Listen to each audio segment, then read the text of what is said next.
안녕하세요. 마음의 눈이 열리면 오늘이 달라진다. 참 멋진 말이죠? 오늘은 바로 이 주제로 에베소서 1장 말씀을 가지고 한번 깊이 들어가 보려고 합니다. 우리 삶을 정말 뿌리부터 바꿀 수 있는 아주 강력한 소망이라는 것의 비밀을 함께 파헤쳐 볼 거예요. 자, 오늘 우리가 함께 걸어갈 길은 이렇습니다. 첫째, 도대체 소망이 뭐길래 우리를 살게 하는 걸까? 하는 질문부터 시작해서요. 둘째, 성경이 말하는 진짜 소망은 우리가 아는 거랑 뭐가 다른지 볼 거고요. 셋째, 하나님이 주시는 소망만의 특별한 점 2가지. 그리고 마지막으로 이 모든 걸 가지고 어떻게 우리 앞에 안개를 헤쳐나갈 수 있는지 그 믿음에 대해 이야기 나눠보겠습니다. 좋습니다. 첫 번째 주제입니다. 우리를 살게 하는 힘, 소망. 여러분, 매일 아침 눈을 뜨고 하루를 시작하게 만드는 그 힘이 대체 뭘까요? 그 근본적인 동력에 대한 이야기부터 시작해보죠.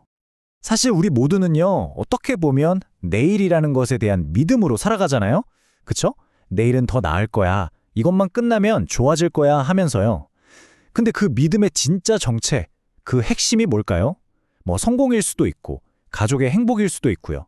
이름은 다 다르지만 결국 그 본질은 딱 하나로 모아집니다. 유명한 심리학자 알프레드 아들러가 이런 말을 했어요.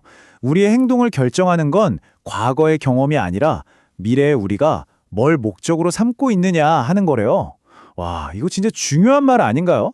결국 내가 어떤 미래를 그리고 있느냐, 어떤 꿈을 꾸느냐가 바로 지금 이 순간의 내 태도를 결정한다는 거죠. 자, 이 표를 한번 보세요. 정말 흥미로운 지점인데요. 두 노동자가 처한 현실은 완전히 똑같습니다. 고대 노동을 하고 있죠. 그런데 태도는 하늘과 땅 차이예요. 한 명은 좌절하고 불평하는데 다른 한 명은 기쁨에 차서 휘파람을 불고 있어요. 아니, 도대체 뭐가 이런 차이를 만든 걸까요? 그렇죠. 바로 미래에 받을 보상입니다. 현재의 환경이 아니라 우리가 어떤 미래를 믿고 있느냐가 지금 이 순간의 모든 걸 결정한다는 걸 아주 명확하게 보여주는 예시죠. 이게 얼마나 중요한지는 아우슈비츠 생존자였던 빅토르 프랭클의 경험을 보면 정말 뼈저리게 느껴집니다. 그 끔찍한 죽음의 수용소에서 소망은 그냥 힘내자 하는 수준의 위로가 아니었어요. 말 그대로 생명줄 그 자체였습니다. 미래에 대한 아주 작은 기대라도 잃어버리는 순간 사람들은 그냥 그대로 무너져 내렸다고 합니다. 몸도 마음도요. 자, 그렇다면 소망이라는 게 이렇게나 강력한 거라면 성경이 말하는 소망은 과연 뭘까요? 이게 중요합니다. 왜냐하면 성경이 제시하는 소망은요, 우리가 평소에 뭐 했으면 좋겠다 하고 생각하는 그런 소망과는 차원이 다르거든요. 바로 이겁니다. 우리가 일상적으로 쓰는 소망은 좀 불확실한 바람에 가깝잖아요. 로또 당첨됐으면 좋겠다 이런 거예요. 하지만 성경에서 말하는 소망, 원어로는 엘피스라고 하는데요. 이건 완전히 다른 개념이에요.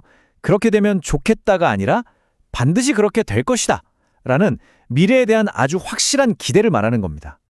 이게 무슨 말이냐면요. 히브리서 말씀처럼 바라는 것들의 실상이 되는 거예요. 아직 내 손에 잡히진 않았지만 그 미래의 현실이 너무나도 확실해서 마치 지금 내 눈앞에 있는 것처럼 현재의 나에게 영향을 미치는 거죠. 보이지 않는 미래가 현재의 증거가 되는 그런 강력한 힘을 가진 소망입니다. 이 힘을 좀 더 생생하게 느껴보기 위해서 한번 상상해 보시죠. 여러분이 지금 아주 치열한 전투 한가운데 있습니다. 상황은 최악이에요. 패배가 거의 확실해 보이고 이제 희망은 다 사라져가는 것 같습니다.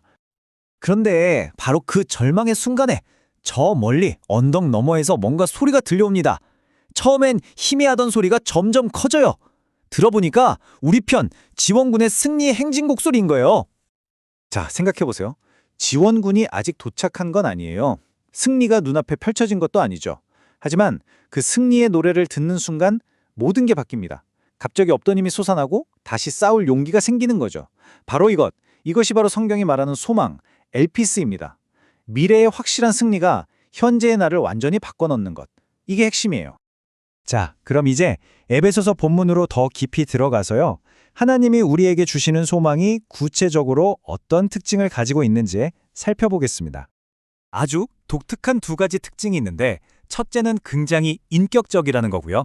둘째는 놀랍게도 아주 물질적이라는 겁니다. 하나씩 살펴볼게요. 먼저 인격적인 소망입니다. 본문을 보면 성도 안에서 그 기업의 영광의 풍성함이라는 표현이 나와요. 이게 무슨 말이냐면 보통 우리가 기업이나 유산이라고 하면 하나님한테서 뭔가를 받는 걸 생각하잖아요. 그런데 성경은 정반대로 말합니다.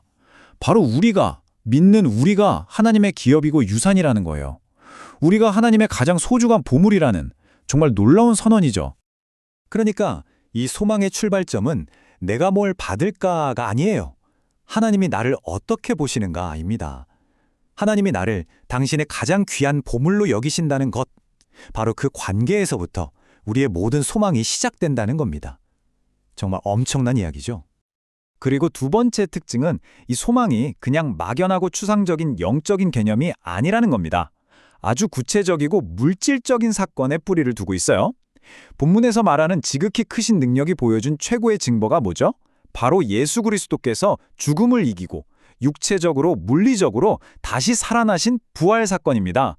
이 소망은 바로 이 역사적 사실 위에 굳건히 서 있는 거예요. 바로 이 지점에서 기독교의 소망이 다른 세상의 가르침과 완전히 갈라집니다. 많은 철학이나 종교는 이 육체와 물질 세계를 벗어나야 할 감옥처럼 여기잖아요. 탈출이 목표죠. 하지만 기독교의 소망은 정반대입니다.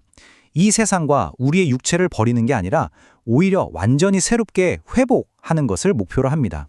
새로운 창조를 바라보는 거예요.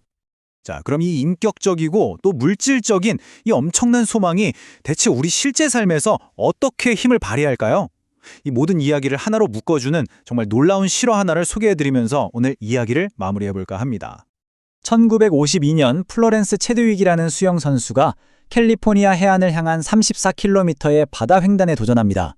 15시간 동안 차가운 물 그리고 한 치 앞도 안 보이는 짙은 안개와 싸웠어요. 정말 지칠 대로 지쳤죠.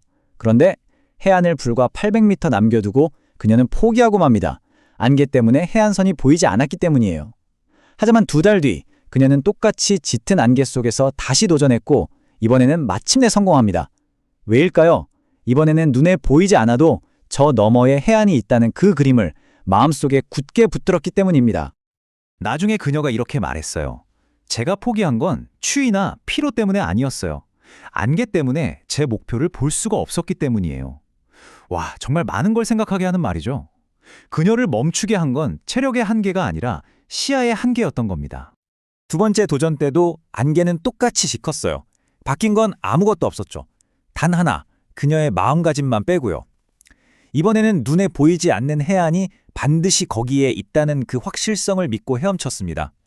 그리고 바로 그 믿음이, 그 확신이 그녀를 해안까지 데려다 준 거죠. 이 이야기가 오늘 우리에게 던지는 마지막 질문은 이것입니다. 여러분의 인생을 가로막고 있는 그 짙은 안개 너머에서 여러분은 무엇을 보고 계십니까? 우리 앞에 어떤 어려움이 있든 우리가 붙들어야 할 확실한 소망, 그 인격적이고 물질적인 부활의 소망에 바로 저 너머에 있다는 것을 믿을 때 우리는 마침내 해안에 닿을 수 있을 겁니다.